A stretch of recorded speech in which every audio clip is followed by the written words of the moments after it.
Hello everyone, this is Weity Productions, and today I'm coming back at you with another video. Today, I will be discussing why Mike Tomlin needs to go as the coach of the Pittsburgh Steelers.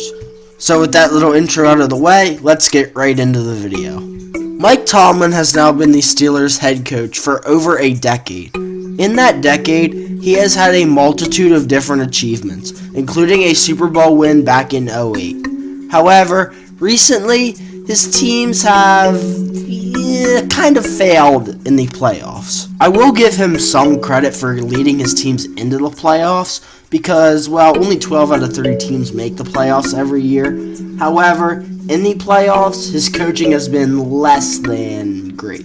Tomlin has made the playoffs in each of the past 4 seasons, but only once has he advanced to the conference championship game, and in that game, they got blew out by the Patriots by a score of 36-17. In 2014, they lost a home playoff game in the wild card round to the Baltimore Ravens. The next year, in 2015, they lost a road playoff game to the eventual champion Denver Broncos, which was understandable considering that they had several backups playing. However, as I already mentioned, in 2016, they lost to New England, and obviously you all know what happened just yesterday. Yesterday's game between the Jags and Steelers was looked at as a prequel game to what was supposed to be an absolute war in the AFC Championship game between the Steelers and Pats. However, it appears as though some Steelers may have been looking a bit too far ahead. Mike Mitchell said that he thought that they could, quote, beat New England anywhere, and also Le'Veon Bell had some certain things to say, saying that they would have 2 round 2s in back-to-back weeks, obviously referring to the Jaguars and the Patriots. Though the players are responsible, obviously, for what they said because it was coming out of their mouths, Tomlin has to put a stop to this. Also, this is not the first time that the Steelers have come into controversy with players talking. A few things that I can think of off the top of my head would be the Antonio Brown Facebook Live situation, Ben Roethlisberger saying multiple times whether he would retire or not, Le'Veon Bell's contract situation. It's just all these things that Tomlin could control but chooses not to. And the thing is, it wouldn't be that hard to control. Coaches like Bill Belichick in New England have no problems with these type of things. Even if I wanted to stray away from Belichick, even guys like Bruce Arians with Arizona, who now is retired, but when he was coaching, he was a great, disciplined guy.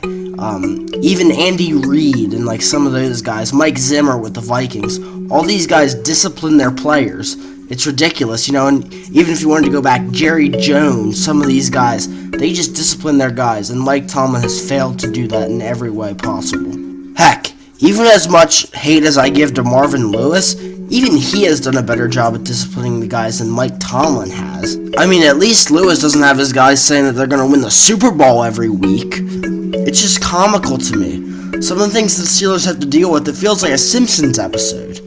Tomlin not instilling discipline into his players is the reason why the Steelers fell into a 21-zip hole just in the second quarter against the Jags. Eventually, the Steelers turned it up like they seem to always do, but against a good team in Jacksonville, it simply wasn't enough. Now, you could argue that, well, it's a player's fault because they play, and I'm not disagreeing with you, but the coaching definitely played a part in the loss.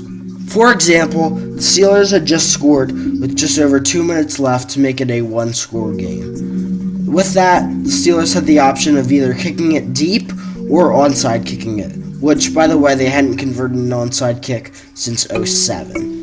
But anyways, they decided to kick an onside kick for some reason, while they still had 2 timeouts plus the 2-minute warning, and all they needed was a stop because nobody was stopping the Steelers' offense at that point in the game. The Steelers obviously didn't get the onside kick, which led to a successful Jags field goal, which led to the game being put out of reach. So I think I've made my point on Mike Tomlin. I don't want to ramble on too long here, but I just think that if the Steelers truly want to become contenders and want to get to and win a Super Bowl, I think they just need to make a change at the head coaching position. If you enjoyed this video, then please be sure to like and subscribe to this channel. If you would like to be notified of when I upload a video, then please click the bell in the bottom right hand corner to receive those. Also, feel free to share your thoughts of the video down in the comment section, and you will have a great day.